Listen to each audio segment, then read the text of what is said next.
Pesanga lobo Bimisanga na pasi. Oh Jésus. Okutana na nani na likambo tika ebongo nzamba lole.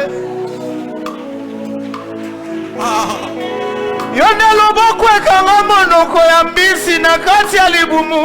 Oalia Jonas ete papa. Otonga otala di fleuve na libumu ambise po batela ya yo mohumbu. Alia mate Jésus. Loboko na yo ekanga mbanga ya bankosi bakoka kolia Shadraka Meshaka te na kati ya moto nzambe nanga. Opekisa nkosi alia moyumbu na yo Daniele oyo zane kosi na Yuda. Nanya yopa na yo papa zonga lolenga yaki namona yo te na sena moi. Ezana bato bazobela ezana bato bayena makambo Jésus. Awe nabondelaki yo awe namatela yo bangomba Jésus. Yawe topesa bolenge na biso ya ofele te oliaka bolenge ya moto pamba te Jésus. Esobengo ya yo Ambe alola yaka pesa loboko. C'est une soirée de miracle, je ne sais pas, mais je sens qu'il y a l'atmosphère de Dieu. C'est comme s'il y a quelque chose de particulier qui est en ces lieux. Est-ce que quelqu'un peut saisir l'atmosphère de ce soir afin que Dieu le localise ce soir? Et l'arrive à Yamashaka.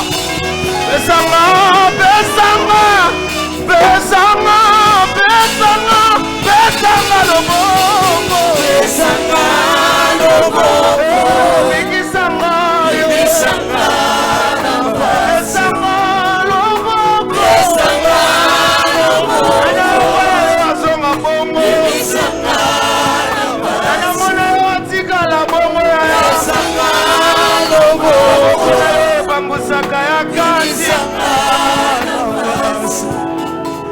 Okileyena matanga Lazalo bazopangusa marima ya miso ebatiki pota ezotanga.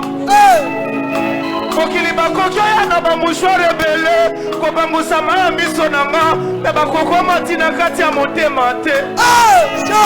Oyei na yo oyaka mokolo ya reta oyaka kutu esi ya poli moyena mushware ya kati. Loboko nzambe ezalaka mushware ya kati epangusaka oyo bato bazomona te. Bakutana na fati apesa bangombo oyo bakufela baboti me pasi ya baboti mushware ya kati bapambusa te. Atako Obama dolale drope nani na sena moi akoki osangusa te episoli ya kati. Atako bombasika motuka babidje ebele na sena moi ya kati esemaka loboko ya Jésus. Je lève ma main ce soir, je sens comme l'atmosphère prophétique. Je déclare au nom de Jésus que la main de Dieu touche ce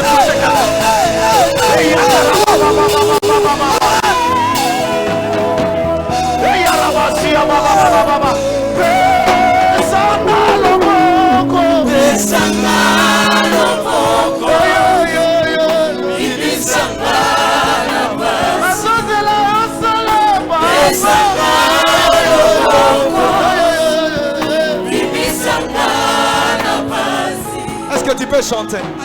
Pesanga loboko. Loba yango. Yabisa nzamba peso loboko. Pesanga loboko. Yawe. Pesanga loboko na yo yawe. Nazozinda yawe. Est-ce que tu peux dire ça? Bundelanga yawe. Bundelanga yawe. Dis-le avec ton cœur. Fongola lola yawe. Fongola lola yawe. Salabika moi yawe. Salabika moi yawe. commencement était la parole, et la parole est Christ. Radio Parole Vie, la radio qui donne la vie à travers la parole. Shalom chers auditeurs de la radio Parole Vie, la RPV, la radio chrétienne. Poete akabiso sango malamu ya kolo na biso Yesu Masia Nazareth, nzambe moko asolope ya bomo. Nebe ete besoin mebele partout à travers le monde entier, na Asie, na Océanie, na Europe, na Amérique, tout comme l'Afrique et pas le web tozoami, soyez bénis. Les beaux branchés na de la foi TV, na Jumas TV, bien-aimé dans le Seigneur, na Chiffre 9 TV, na DLF TV 2, vous branchés na RK Pro TV, tout na ba chaîne mosusu. Tika bolingongo lupe bolam ya Christ de Bilabino, les beaux branchés, les beaux branchés, na ngonga oyo. Bien-aimé dans le Seigneur, pour l'intamatem autobandaki lobby jeudi. Nous continuons le vendredi. Bongo lobby samedi, pe lundi tozana le sambo ko la bomesano. Bongo semaine ko ya bien aimé to ko continuer cinéma oyo. Bongo ko mabiso na grand événement ozali boso na biso. Et activité à le sambo ya Radio Parole Vie. Au Mama Likambozali, la page du livre de ta famille sera tournée. C'est ça le thème que nous allons partager ensemble dans le cadre de Sambo Radio Parole Vie avec d'autres serviteurs de Dieu qui viendront aussi intervenir. Je crois que nous serons vraiment bénis par la grâce de Dieu. Bien-aimé thème de Zolo Bezali, la vraie déclaration triomphe. Pour le topécho merci pour les bakuma la mope samedi biso. Na tongo na bututo pe na poko alona bebaza en Amérique. Molo musanto tiko pe sa bomo afin que message oyo et je sika na metema bato. Na ramener toute pensée captive na obéissance et le lobanayo pe a misalo sala ne kolosu. Na kombono Yesu Masia Nazareth nzambe moko asolo pe a bomo. Ndeto bondeli na eliki nyoso utolobi. Amen. Bien-aimé, toujours la vraie déclaration triomphe. Bien-aimé, donc le diable azamutaba contrefaçon aluka kosali loko ya mabe mais akopiaka ya malamu azu ya malamu asali yango siko na ndenga mabe bien-aimé dans le Seigneur pour abimisa face nango na ndenga malamu te. Tant la vraie déclaration c'est que quelque part il y a aussi des fausses déclarations. Bien-aimé, déclaration et c'est très important. Déclaration c'est na mutu ya makasi na bomo ya mutu. Nobaki yango tokomona même na YouTube ndeko moko asali nzembo na ye asali film na ye asali série na ye a déclaré yango na YouTube de ngolo ba mutu mususu akozwa te a diffuser yango sika mususu so mutu ameko sala bongo soit chaîne ba ko bloquer yango. Donc ezana interdiction moko songolo ya ko simba yango pour tchango sika mususu. C'est une déclaration. Déclaration c'est une ordonnance, c'est une loi. C'est une interprétation d'un édit. Alors qu'édit, bien aimé, c'est le papier où Mokondi a signé. Et pas Mokondi a dit Koloto. C'est un édit, bien aimé de notre Seigneur. C'est ça la déclaration. Bien aimé, tout le monde qui a réalisé, ils ont battu sous ça, tu as déclaré bango. Qui est basé à yé. Moutou bongo ceux qui ont s'engager na yé, soit dans le domaine, il y a faire. Tu peux libalo ko réaliser na makambe bande ko tambola malamu na passé du coup et ko beba pourquoi parce que muto ke ko s'associer na ye azaki déjà déclaré ezabilo musu ya yo mais sengeli poko ta na possession nango o déclaré to monango ndeko wuti peut-être na étranger a sombi biloko a che conteneur na ye yaya azana mikanda nyonso ozo talisa ke conteneur waneza ye mais pour abimisango pour adédouaner yango ezo senga kilié un déclarant a tellement kota na ba bureau o esengeli pour que biloko wana ezongela ye mais bien que yebani déjà kiza ye mais il faut qu'il y ait un déclarant ba déclarer yango pour zongela na maboko. Bien aimé, ezana batumo mi balena kati ya Bible, il y a deux femmes. Ezana mwasi moko azaki na oyaye lipamboli. Mais là fallait a déclarer ngo devant le roi pour azonga na possession na ngo. Tokomona vraie déclaration ndenge mema qui triomphe, ndenge mema qui victoire éclatante. Tolobi victoire, topé triomphe. Triomphe bien aimé dans le Seigneur eza honneur. eza kembo oyo epesame na ntango bakale bande kopesamela bagénéraux romains na nsima kouta na bitumba kozonga na bango bande kozonga na victoire moko éclatante, c'est ça triomphe. Voilà pourquoi la Bible dit que les cris de triomphe et de salut s'élèvent dans les tentes des justes. Bien-aimé, ngolo ba triomphe et outa ke pa inanzambe. Tout le monde a comment David ndetro ba ki lobi bien-aimé dans le Seigneur. David, quoique Israël mobimbezaki na peur topé crainte devant Goliath, mais tant que David ayaki alongaki Goliath, asimbaki mutu ya Goliath, bien-aimé dans le Seigneur, c'était pas seulement une victoire, mais c'était un triomphe. Asimbaki mutu ya Goliath kweza lokola témoignage kotalisa. Ta mutu bande ko banga zake lokote. Tala mutu bande ko banga sabino zake lokote. Donc David asimbaki mutu ya Goliath, c'était un triomphe. Bien-aimé, nolobaki ngo lobi et loko moko tungisa vie na yo. Mutu moko telemelaka yo, c'est possible bien-aimé dans le Seigneur, osimba mutu na ye. C'est possible autant na mutu ya luka pasi na yo. C'est possible autant na mutu ya chef luka pasi na yo. C'est possible autant na mutu ya luka ka malheur na yo. C'est possible osimba mutu na ye. Pio konza likolo, c'est possible. Donc wana tokomona David, c'était pas seulement une victoire, mais c'était un triomphe. Bongo elonga David, et c'est là qui célébrait na Israël nyonso. Yaya, okolonga elonga noko zakate pona yo moko. Eko kitape pona libota na yo. Ezana batobele na visoka échoué, échec lati libota mubimba. Ezana batobele na visoka zuité, pas lati famille mubimba, mais ezana batumusu soka zui.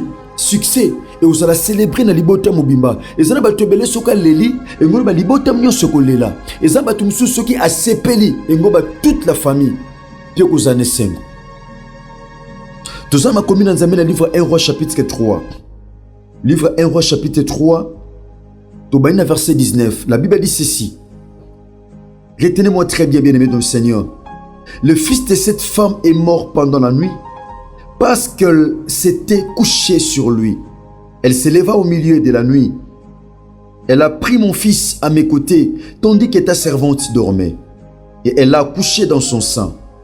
Et son fils qui était mort, elle l'a couché dans mon sein. Le matin, je me suis levé pour allaiter mon fils. Et voici, il était mort. Je l'ai regardé attentivement le matin. Et voici, ce n'était pas mon fils que j'avais enfanté. L'autre femme dit, au contraire, c'est mon fils qui est vivant et c'est ton fils qui est mort. Mais la première répliqua nullement, c'est ton fils qui est mort et c'est mon fils qui est vivant. C'est ainsi qu'elles parlèrent devant le roi. Bien-aimé, l'isolo à Passi, Bassimi Balé Andumba, deux femmes prostituées.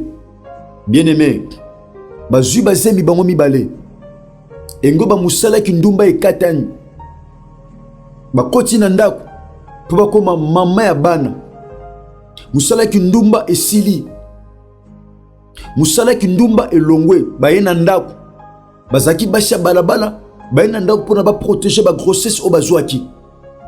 Bafandi ndaku mo babito yoka na tofana ndaku moko biso mibale.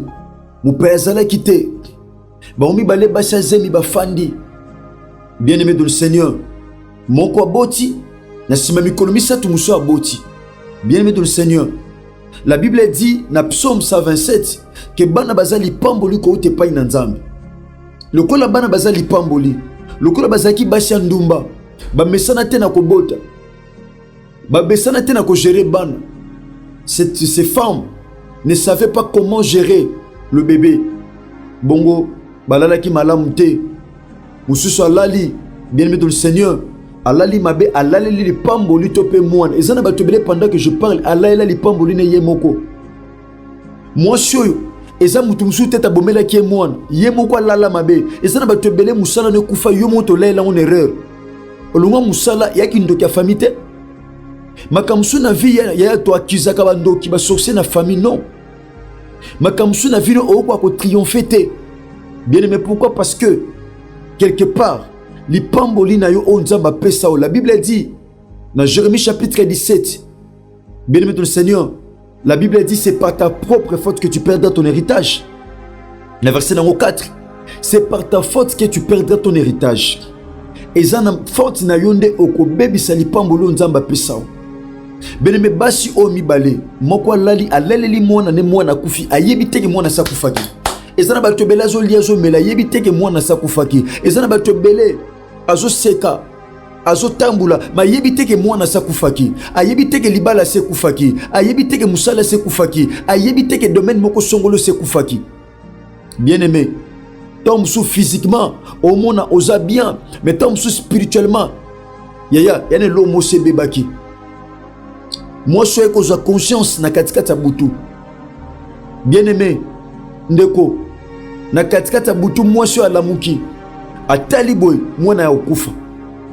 Bien-aimé dans le Seigneur, habité lokola na kibo bébé bana bazalaka. Bien-aimé dans le Seigneur, moi kokokana. Na bomba faiblesse nanga, na bomba échec nanga, na bomba pasi nanga, na bomba mawananga, na bomba pasi nanga, na bomba liwa. Na ça l'échange. Azu mwana zaki ya kukufa, achelie muninga. Azu mwana zaki na bombo azu.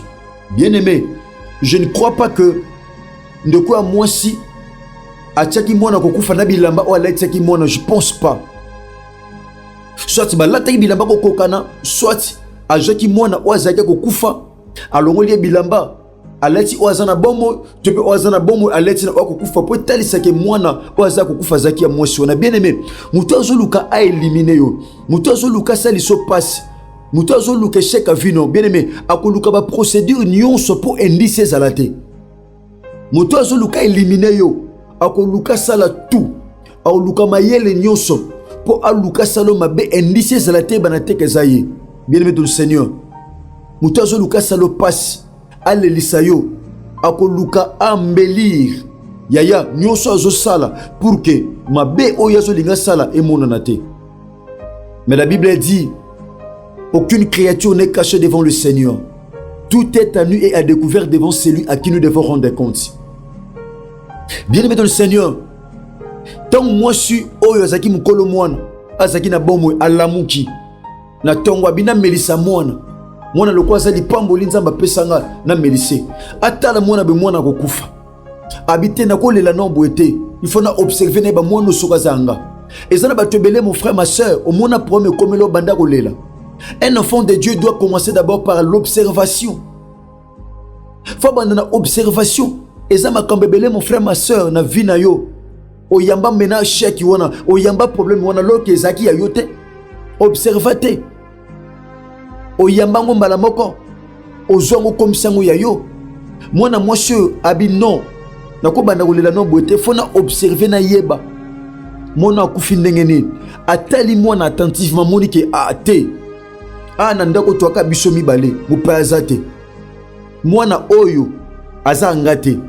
Parce que moi nanga zaki na manzaka boete, moi nanga azaki na zolo boete, moi nanga zaki na mateu ya boete, moi nanga zala ezana batobele ba changer loko makanga maboko. Ezana batobele ba changer santé. Okoma ko bela santé koma ko tungisa. Mon frère ma sœur, tant sou ba changer loko oyeba te, ba changer mutema, ba changer matrice, ba changer libumu, ba changer estomac, ba changer ba rein, ba changer nyonso oyeba te. Moi, ce abinon la note a observé. Quand cette femme a observé, à l'obité, mon nom a engagé, santo est engagé, makolo est engagé, et l'autre tel est engagé. Bien mais tout le monde a makambo. Au réalisé, joueur a eu choc dans le colo, a eu passe. Yaya, mais à qui nanda kwa nganga? Nganga pesi bakisi pour que chaque wana passe wana et comme na lokolo mutu mususu doit changer mutu lokolo. Ce sont des choses qui se font. Mais ça na batu musu bandimango pe bongo. Mon frère ma sœur, mais cette femme avait refusé. Abi o eza ngate lokolo eza ngate. Mono eza ngate. Abi photo qui ne pas ro akata likambo. Je me dire à quelqu'un ce matin, ta vraie déclaration bien-aimé, peut triompher ce matin. Déclaration de ma lame, et comme même le triomphe, et comme même le victoire éclatante, et comme même le succès. Moi, so akenda ke pa na roi na balarme, na inquiétude. Akenda ke pa na roi na problème. Bien-aimé dans le Seigneur, je j'aimerais dire à quelqu'un qui me suit ces moments, ce matin, à toi qui n'est pas na roi na balarme, mais c'est possible aux na ba cri de joie. C'est possible aux na victoire. Ba ke pa na roi, ba bandi ba déclaration. Ba bi roi. No moni biso bena moi so to zalaka biso mi bale mo pa azati. Mwana mwasi ozomona alalaki mabe na butu alalaki mwana kufi. Ngape musali na yo nazaki akolala atia ko nalalaki mais na butu mwasi azu mwana ne o akufaki asali change atie na kata na mwana zaki kokufa azu o anga zaki na bomo akomisie ya ye yango toye pa na roi o katalikam mwasi musalo biteza bongo te. Mon na bomo ezanga, mais cette femme, bien aimée dans le Seigneur, ozaki mukolo mon zaki na bomo a sali déclaration du bosso roi. Cette femme avait fait une vraie déclaration. Ah bien non, la déclaration de cette femme est fausse, c'est la mienne qui est vraie. Ah c'est une vraie déclaration. Ah bien roi non, mon na bomo za mwana nga. Mon na bomo za mwana o ngana botaki. Parce que oza ko kufa oza ngate. A refusé catégoriquement. Bien-aimé dans le Seigneur, mon enseignant Kokufa. A boya qui a refusé qui a catégoriquement. Andima quitté. Roi. A ceux qui maillent la zo comprendre te. O alobanga, yangai, ce qu'on a au salanin, roi Sila Mayel. Mais la vraie déclaration bien-aimé avait triomphé. La vraie déclaration avait gagné. La vraie déclaration, bien-aimé dans le Seigneur, avait triomphé. Bien-aimé, la vraie déclaration triomphe toujours. Et bien, makata union soit victoire éclatante. La vraie déclaration. Roi, asaleli boignan, o azoke pa inanzambi, aibome melanga mopanga. Apportez-moi une épée. Alléluia. La Bible dit, muto azangi épée ateke lamba olata pa somba épée. L'épée représente la parole de Dieu. L'épée représente la Bible, représente la parole de Dieu, bien-aimé dans le Seigneur. Épée sagesse à montrer que la parole de Dieu peut faire quelque chose. Épée bien-aimé dans le Seigneur, connaissance à Batsuki, la parole de Dieu peut faire quelque chose. Roi, asali appel, na épée, na liloba. Tombaye na épée, abibo kata mono en deux morceaux. Oazana bomo, oazako kufa. Botike wana me bozo mono zana bomo bakata ye. O asala ki fausse déclaration alobini. Abi mono zo mono ozani yanga ni yayo. Alléluia. Mono zo mono ozani yanga ni yayo. Mais o azaki mukolo mwana. Malgré que cette déclaration zaki passe zaki choquante, mais le col zaki vrai. Abi roi. Na lite na mona makila mono ko sopana. Na lite na mona libala oko beba. Na lite na mona musalo oko kufa. Na lite na mona makambo ko sila. Roi. Lokola ya lobi ye mukolo mwana. Roi. Zwa mwana oyo. Pesa ye. Sono ndo sombela ta bombo na kitcho ki na pesa ye. Pesa ye mwana. Na mona makila mwana ote. Na mona lokola kati na ngami tshio po ezo katana. Pesa ye mwana zana bomo. Roi tali. Abi oh, bozwa mwana zo vivre. Bo pese pas moi seul. Et cette femme avait triomphé. À quel point cri de joie. Je me dire à quelqu'un bien-aimé dans le Seigneur, vous qui priez avec nous ce matin, bien-aimé, à tout banda qui le sambo enseignement au nakolela, fondu en larmes, mais c'est possible ce matin, bien-aimé dans le Seigneur. Ozongana cri de joie parce que la Bible dit les cris de triomphe et de salut s'élèvent dans les tentes des justes. Oh, je parle à quelqu'un ce matin. Ozamoyenge bene bako lekelote, bako yiboli pambolite, bako changeau mutute, bako changeau moinate, bako changeau musalate, na tongwa lelo cri à triomphe et au telema na tente na yo. Tika bolingongolo pe bolam ya Christ et bilabiso. To continuer ma cinéma na biso. Lobi samedi to continuer pe to sambela. Lundi même na début de semaine, bon semaine nous allons commencer cette grande activité. Bien-aimé dans le Seigneur, ma famille, Maman Likambozali, la page du livre de ta famille sera tournée. Je crois que toutes les familles du monde seront bénies au travers de cet enseignement autopie s'appelle le Sambo. Tika bolingongolo pe bolam ya Christ et bilabino, to comme pratiquement na souka. Je crois que le samedi pe lundi na internaf de to continuer enseignement au pe to rebond de l'andam. Je me